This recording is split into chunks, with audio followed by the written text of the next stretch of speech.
It has been a difficult week for Sony. First off, we are getting a sort of fallback to 2011. Allegedly, hacker collective group known as ransomed.vc claims that they have hacked and compromised all of Sony's systems. This occurred on September 25th. They released a public statement on the matter, even quoting from them directly. Have successfully compromised all of Sony's systems. We won't ransom them. We will sell the data. Due to Sony not wanting to pay, data is for sale. Now, is there any merit to this hack? No, probably not at this point in time. Could be a bunch of coincidences running around. Apparently, Sony refused to pay the group $2.5 million. That was the initial ransom demand that Sony refused and instead issued their own statement that they were looking into the allegations. Now, it's not typical for someone not to pay the ransom on their data because nothing's stopping the group from having a copy of it and selling it or releasing it anyway, so there's no point. The group also did state that they would release the information on September 28th if no buyer was found for the information. Well, it's October 2nd. The 28th has came and went, and no information was publicly leaked. This means one of two things, really. A buyer was found or the alleged hack was faked, and it was nothing more than a ploy to get some money out of Sony. Sony has not also further commented on this hack, stating that it has or has not occurred. Adding to the fire, numerous users online are reporting that their accounts are being accessed by other users who are not themselves, and charges are appearing on their cards and their bank accounts and their PlayStation accounts as well. Rather than phishing emails, they are apparently just being accessed and transactions are being completed. The accounts are being locked out, two-factor authentication being added that is not their own doing. The works. At best, this is just a bunch of coincidences, and there's nothing for a majority of people to be worried about.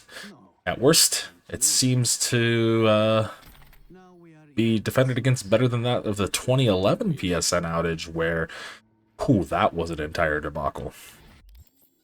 No further comment by the ransomware group is to be expected, and with this much time being passed as well, you'd have expected something to come from Sony, either denying the hack or offering reassurances to their customers as well.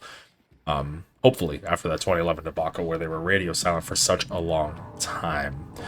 Fortunately for me, my PSN account has been inactive for years as I ditched the platform in the PS4 era when they severely limited access to their digital storefront. Now on to the meat of this video and news. Jim Ryan is leaving PlayStation. He will be retiring from his role as CEO and president of Sony Interactive Entertainment. This was confirmed from a statement released by Sony officially on their PlayStation website. A few statements were made available, one from Ryan himself, and they were published, and I'll start there with Ryan's. After 30 years, I have made the decision to retire from SIE in March of 2024. I've relished the opportunity to have a job I love in a very special company working with the great people and incredible partners, but I found it increasingly difficult to reconcile living in Europe and working in North America. I will leave having been privileged to work on products that have touched millions of lives across the world. PlayStation will always be a part of my life, and I feel more optimistic than ever about the future of SIE. I want to thank Yoshida-san for placing so much trust in me and being incredibly sensitive and a supportive leader. Kenichiro Yoshida, the CEO of SIE's parent company, Sony itself, had this to say. Jim Ryan has been an inspirational leader throughout his entire period with us, but never more so than overseeing the launch of PlayStation 5 in the midst of a global COVID pandemic. That extraordinary achievement made by the entire SIE team has been steadily built on, and PlayStation 5 is on track to become SIE's most successful console yet. I'm immensely grateful to Jim for all his achievements. Respecting Jim's decision to finish his long career at Sony leaves me with an important decision regarding his succession, given the significance of the game and network services business. We have discussed intensively and have determined the new management structure. We aim to achieve Sony Group's further evolution and growth through bringing even greater success to the game and network services business. COO of Sony and president of Sony Corporation, who pretty much houses everything under Sony, so like the vice president essentially, Hiroki Totoki had this to say: I would like to express my heartfelt gratitude to Jim Ryan for his outstanding achievements and contributions over his 30-year career at Sony, including the great success of launching the PlayStation 5. The PlayStation business, managed by SIE, is an essential part of Sony Group's entire business portfolio. I will work with Jim and the senior management team closely to ensure our continued success and further growth. I am also looking forward to creating the exciting future of PlayStation and the game industry together with everyone at SIE and its business partners. Quite a bit of reading. Out of breath. It is important to note that Hiroki Totoki will be moving to chairman of SIE as of October 2023, so that has come. And come April 2024, when Jim Ryan officially retires, he will be the interim CEO of SIE. What's surprising is that they have announced this without an actual succession lined up here at this moment. There's been no hint to this occurring as well, and this just came as, surprise news to everyone. Even gaming journalists and those, the people most embedded within this industry. Now, Ryan is highly respected from within Sony, people often referring to him as Uncle Jim in some cases. He did lead the PS5 to massive success through one of the more difficult recent economic times, especially that I've lived through being an adult during it. That being the COVID lockdowns and the pandemic itself, and the fallout that we are still experiencing from that. Not only leading it through it, not only launching the PS5, but giving it a commanding lead over what they would consider their largest rival, Microsoft's Xbox. Hell, even Phil Spencer had nothing but good things to say of Jim Ryan in a tweet after this news. Phil Spencer said, Jim Ryan has been a great contributor to our industry and a fierce leader for PlayStation. I wish him the best in what he does next. Thank you for all you've done for the community over the last 30 years, Jim. On the other end of things, though, outside of the professional world, sentiments weren't exactly in line with what we heard from both Phil Spencer and others within the industry itself. He seemed to be more on the side of the business, what was perceived as a slick corporate entity, a businessman, a salesman, rather than showing concern for those who supported the brand through their purchases and subscriptions, the people who paid for their success, literally. The first issue we have comes from the overturning of Roe v. Wade by the Supreme Court. While many studios under the PlayStation umbrella, most notably Insomniac Games, who publicly donated $50,000 to a women's rights organization, Jim Ryan, sent an email to PlayStation employees. A goofy email about his cats, and about how his family wanted a dog. He also said that no matter what people's beliefs were, they needed to support everyone who was a PlayStation customer. On top of that, Insomniac Games was also barred from speaking publicly about this issue or speaking publicly on the Roe v. Wade overturnment. There was also the time where he stated that the Middle East didn't have video games until the Sony PlayStation arrived, which is, just a preposterous statement that you had the many consoles before the PlayStation. You had arcade games before the PlayStation. Another pain point is with retro gamers, people who are enthusiastic about retro gaming. When at an event for the Gran Turismo series, you had numerous iterations of the game spanning across various PlayStations, 1 and 2 and 3 and 4 and whatnot. He was noted as saying that the PlayStation 1 and 2 games looked ancient, and why would anyone even want to play these? Jim Ryan is known for his multiple foot and mouth gaffes, and that just seemed to kind of distance him from the consumer base, from the layman's people, myself and yourself. But I think most recently, coming up, we do have two more points here. One, just a quick thing, the 30% increase in the PlayStation Plus prices across the board, while offering no new benefits at all to the services. This is one that was felt immediately by the consumer base of PlayStation, and it will be felt for the time to come, as everything is not exactly getting better. Inflation is still high and only set to go up. The economy is not exactly booming, and these expensive subscriptions are just getting more expensive. Lastly here, we have many public statements taken from both the FTC trial, from interviews, like Q&A interview with Fidelity and other things about, and even from the PlayStation's largest state of play from the summer. It was lackluster to fans of Sony's bread and butter, the deep and cinematic single-player experiences. You're talking Spider-Man, God of War, Horizon, Last of Us, the old Killzone or Resistance series, numerous titles. The console known for these rich single-player games histories, well, looks like they're going to be pivoting to live service games, and not in a small way at all. They've shifted their focus drastically. 60% of their focus and their funding will now be on live service gaming. While on the other side of the ring, you have Microsoft, who seems to have shifted their focus to providing rich single-player experiences that people want. And not only from their own studios, they are paying third-party publishers and developers to bring single-player titles to their Games Pass service. So whereas if you have a price increase there, well, you're now getting all of RGG's Yakuza series, you're getting Atlus's Persona series, you're getting numerous other titles. It's a little easier to swallow. It's here in this live service issue that months ago, along with the recurring fight of the FTC against Microsoft's acquisition of Activision Blizzard King, where Sony essentially recruited them, was the reason for his sudden retirement. It's what I thought would happen too. Enough has been said on the case of Microsoft and the FTC, so I'll keep that portion brief, but a huge shift to live service games, business model that is not a favorite of consumers, and this is where the reasoning behind his retirement probably lies.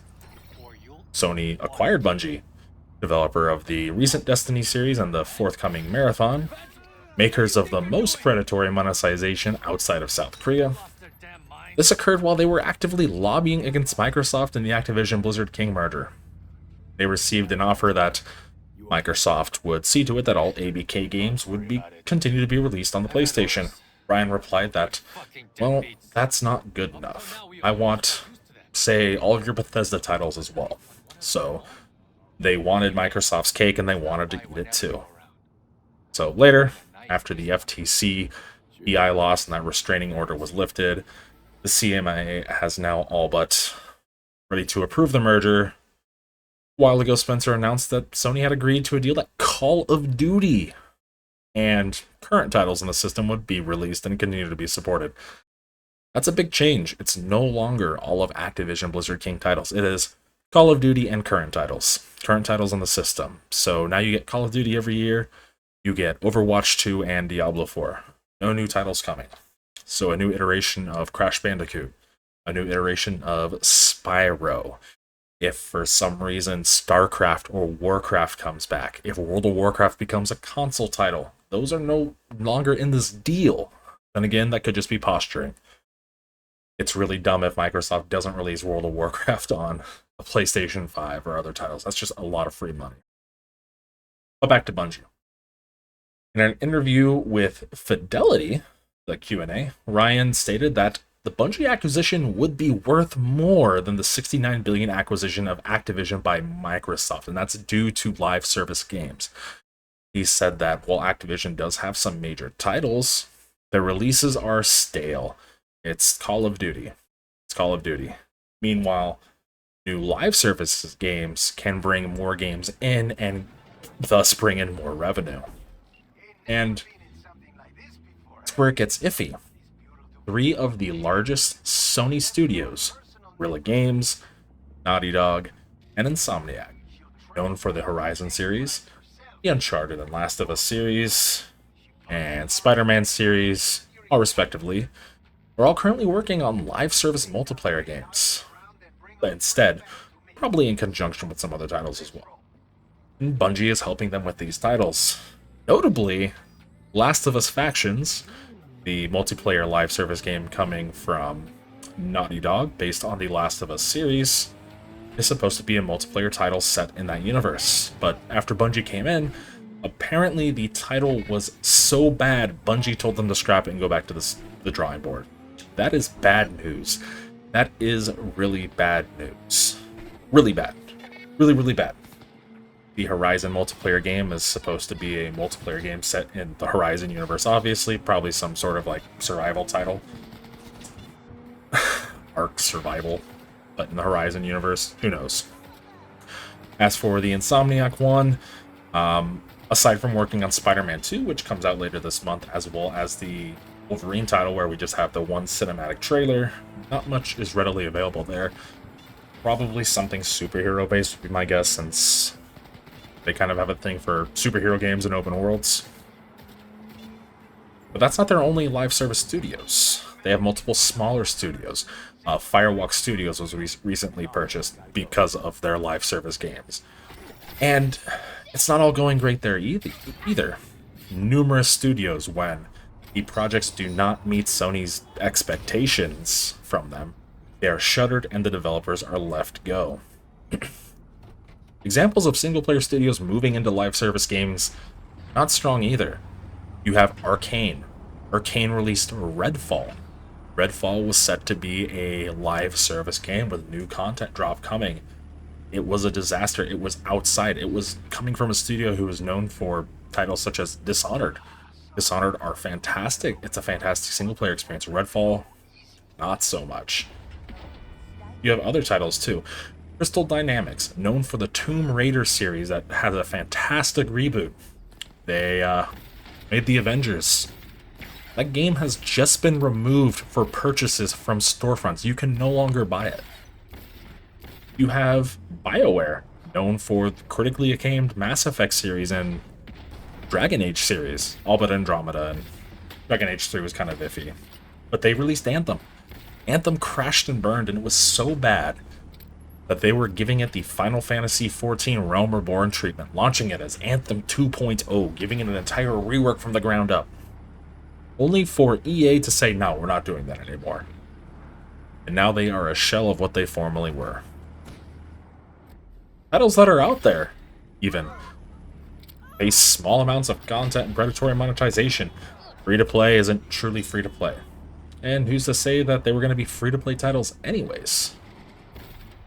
There's already fully priced games that have a bevy of shortcut microtransactions to make the game easier for you, give you access to stuff earlier, or just straight up pay-to-win elements, or large expensive cosmetic shops.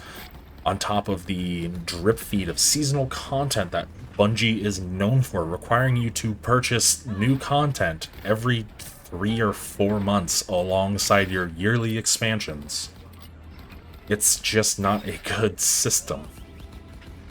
It's cannibalizing.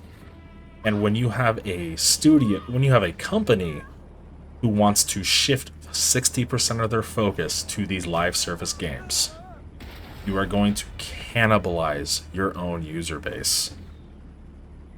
Maybe that's their goal. Your games don't have to be super hits. You just get people in for 3 months. Well, maybe it'll get better in the future. Let's buy the seasonal expansion. Oh well. It was a $40 game, it wasn't $70, who cares? Concerns have arisen from within Sony for this massive shift from what they are known for as well. Those single-player cinematic experiences to hopefully finding money printing live service games. And it's warranted. It's warranted from us as consumers as well. I said it from the get-go, this was a bad idea. When that was announced around that state of play, when everything in that state of play was, here's a live service game, I was like, this is gonna be the end. It's definitely been a crazy week for Sony. Not a good crazy week either. An alleged compromise of all their systems that they're looking into. No official news either coming from them, and you have users reporting online that their accounts are compromised and they're being charged. That's not good. Jim Ryan seemingly announcing his retirement out of nowhere to everybody. I mean, Maybe not out of, if they have the new structure, apparently they knew coming from within Sony, but there was no hint of it elsewhere outside.